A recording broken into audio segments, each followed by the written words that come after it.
Après avoir appris que la procureure de la CPI, Fatou Bensouda, prépare des enquêtes préjuridictionnelles sur notamment les activités des forces spéciales américaines en Afghanistan et en Irak, massacres en Israël, les États-Unis et qualifie la Cour pénale internationale d'illégitime.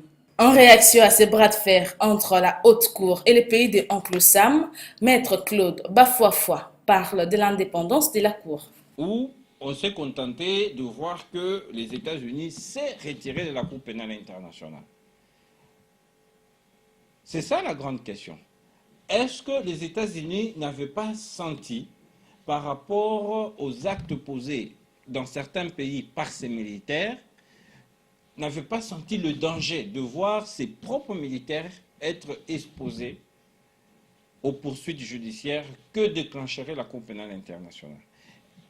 Il faut aussi dire que, au niveau de chaque pays, s'il y a des enquêtes internes, il y a une ouverture de dossier judiciaire interne par un pays, la Cour pénale internationale ne peut pas réentendre les mêmes personnes qui sont déjà entendues dans leur pays. À ce que nous sachons, au niveau des États-Unis, quand il y a eu des faits criminels qui ont été posés à gauche et à droite, il y a toujours un tribunal militaire qui entend ses propres militaires. Ça fait partie de l'honneur et de la stratégie d'un pays, que chaque pays puisse entendre ses militaires sur des faits, même si ces faits ont été commis à l'extérieur de son pays.